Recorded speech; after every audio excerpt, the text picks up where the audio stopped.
ak fam ko amalee ak yamu ca wax waaye ban jàngat lañ ci mën a def politiquement parlant donc defe naa yor maa ngi leen di nuyu toute la rédaction ah. voilà bu ma nuyoo kilifa gi rek. yóbbaale naa leen wax dëgg fa yàlla alors liggéey gi yor def ci demuk Sonko. waaw fa mu demoon. la fa xew ban jàngat. d'abord mooy tournée politique yi nga xamante ne moom la Ousmane Sonko initié. en tant que muy tournée politique tournée économique amoon na tamit. waaw mais kooku tournée économique bi c'est vrai mais tournée politique bi ça s'inscrit. lu tax mu wàccee ko ba waxtu wi te mu waroon doon. non c'est-à-dire que xam nga le problème mooy moom dafa am un agenda politique. Sonko agenda politique d'ici 2027. parce que n'oublions pas que local yi.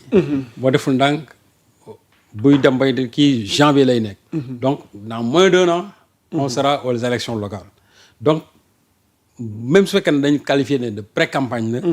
tant mieux mais il est en train de remobiliser ses troupes. dem bi nag lan la d'abord s'affronter ak patriotes yi. gën a ancrer le parti. mais tenir un discours de vérité. parce que xam na jafe-jafe yi nga xam ne mooy ñëw par la suite au moment des choix. des maires. parce que ku nekk dans ta localité am ñoo xam ñoom jàpp nañ ne ñoom ñoo war a nekk maire. mais li mu leen wax ça a été clair. le choix de la base sera entériné et validé par le parti. que les gens s'organisent ñu ne. kii doy nañu. su boobaa ñëpp rangé ci ginnaaw. léegi nag li mu leen wax avertissement mooy ñi nga xamante ne bu ñu jàppee ne tey kenn désigné wu leen comme étant le candidat. ñu jël seen i bagages dañ ñu ngi def ay liste parallèle mais wax na leen ne leen. waaw ku ko ci def. boo paree mën nga continuer ca la nga nekkoon.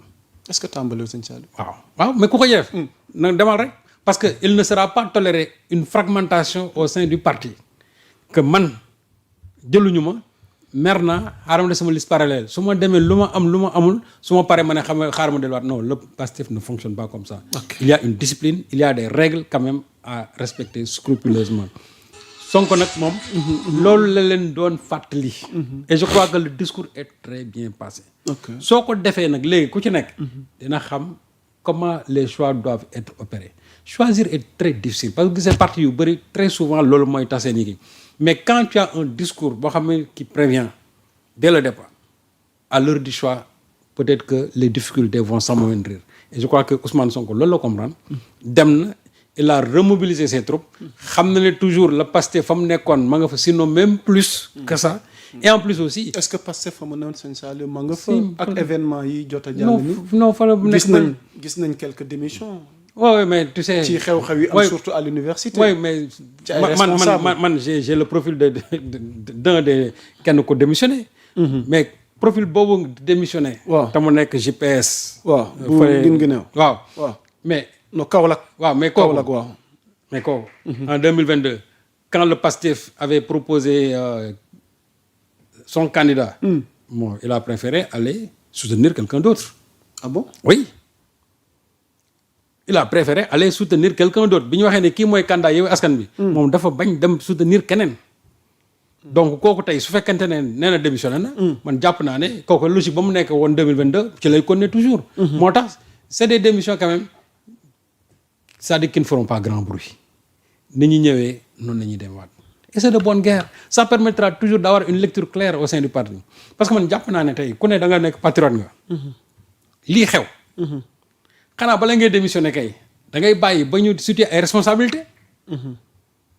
nit faatu na. c'est regrettable mais soo demee nag ba mu wóor na ne yow sa parti bi nga xamante ne sa gouvernement bi nga xamante ne tey sa parti moo ko constitué essentiellement. daf ci am une très grande part de responsabilité. su boobaa nga ne man day Pastef yaakaaroon na lii du xew ci seen nangam. man je rends le tablier. mais yow dara xewagul. on n'a même pas situé les responsabilités et puis man su fekkee da nga nekk ci parti muy neex muy naqari da nga war a nekk ci parti bi. c'est ça un parti aussi. parce que nit ñi il faut ñu am culture parti lii fi xew neexul kenn mais nag boo nekk ci biir parti aussi affaire bi metti yaa ngi ci buy neex yaa ngi ci mais buy naqari aussi da nga faa war a toog parce que problème la boo xam ne même parti bi bu tegee ay jéego yu wuuteeg.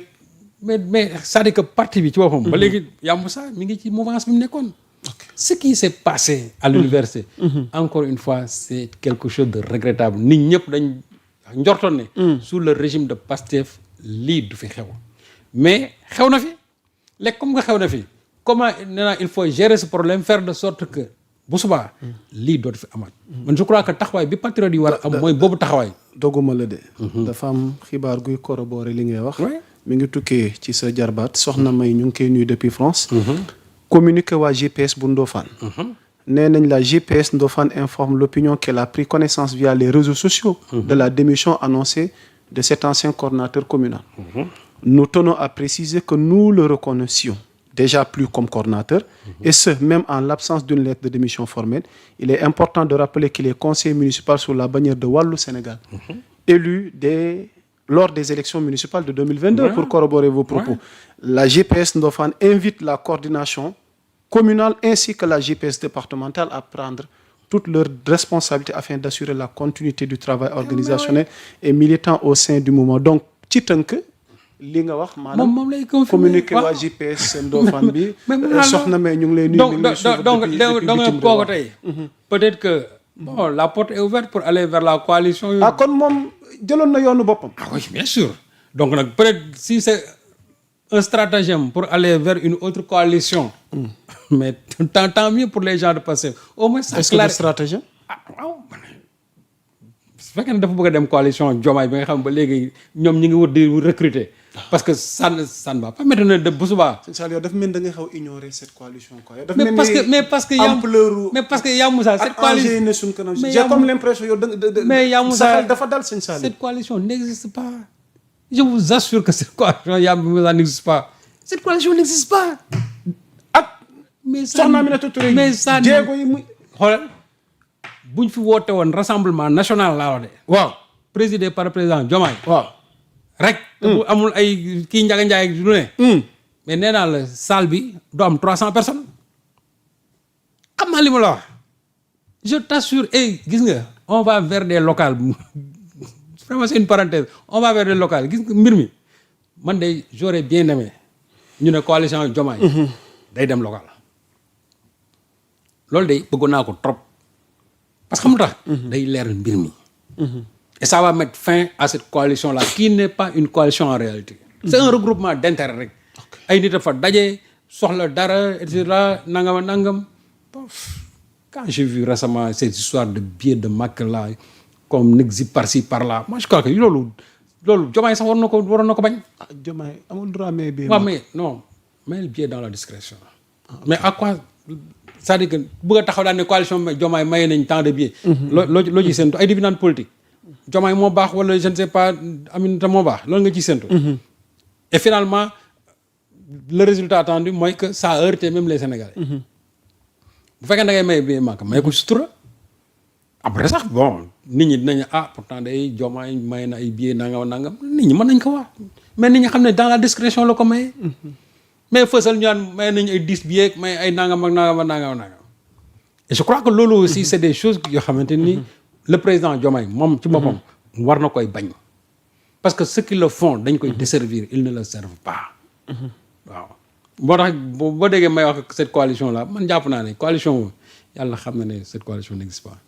dama ci xam dara parce que j'ai rencontré des gens yoo xamante ni ñu ngi leen di woo fii par-ci par-là am na ku ma interpellé Serigne Saliou on m'a appelé dans cette coalition nangam ma ne ko c'est à toi de voir man de finalement du ma dem ma ne ko ça m'aurait étonné que nga dem ci loolu parce que avenir politique amu fa.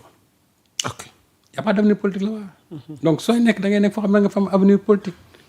voilà donc moi je crois que aujourd'hui ce gosse-là qui a démissionné du PASTEF. peut-être il va poser ses baluchons dans la coalition Diomaye. mais ce qui est sûr et certain mooy le PASTEF n'en souffrira pas. loolu moom c'est clair. mais aussi patriote yi. ak événement yi xew ni ci actualité bi le PASTEF n'en souffrira pas. mbiri borom ñaari xam nga ñu bëri tey. ils veulent profiter de li nga xam ne moo xew temps yi. affaire étudiants yi. affaire borom tur yi. ñu ci bëri ñu ngi bëgg profiter. pour fragiliser Ousmane Sonko. mais je leur dis que loolu c'est peine perdue. ok c'est peine perdue. Sonko il faut se lever de bonne heure pour mën ko affronter sur ces terrains là. parce que responsabilité bu ñu ko bëgg a teg ci kawam. amu ci responsabilité. Sonko amul responsabilité. ci lan amu ci benn responsabilité. sur ce amu ci benn responsabilité. ci gouvernement bi. dara ci réew mi. amu ci benn responsabilité. Il est premier ministre. Il est premier ministre, mais il a un ministre de l'enseignement supérieur. Il a un ministre de mais qui a l'enseignement. choisi le gouvernement? Ouais, mais Qui a choisi l'équipe? d'accord. Mais il choisit ses ministres, le président valide. Le président valide. Donc, ki nga xamante tey moom moo nekk enseignement supérieur. Waaw. La responsabilité moom ci boppam ci kawam lay dal. Ok. ñee bu ñu ci am bari une responsabilité indirecte parce que ils l'ont choisi tout simplement. Mais bëgg a tëb ministre bi dal ci kaw Sonko en disant que ba pare bàyyi président bi ne Sonko c'est lui le responsable. mais Sonko moo ñaaw yaay waay. Pourquoi tout ce qui se passe dans ce pays ci lu bon rek ñu ne Ousmane Sonko. kuy élément na jëwriñu Sëñ Saliou. waaw mais c'est lui le patron du gouvernement. responsabilité am da ci engagé wala. mais son patron c'est qui? C'est le président de la République. kon léegi de façon transitive. bu dalee ci kawam nu mujj ci président bi. donc la responsabilité suprême c'est le président. bu fekkee noonu rek lañ ko analyser. kon de façon transitive. la responsabilité suprême c'est le président. non opposition bi nee na responsabilité moom la parce que si. le président tey ñu ngi koy tudd moo ñu joxoon jiitum réew mi. non d'accord loolu ay ba léegi facilité la ñoom bu leen arrangé ñu ne moo ko joxoñ bu leen arrangé wul ñu wax leneen.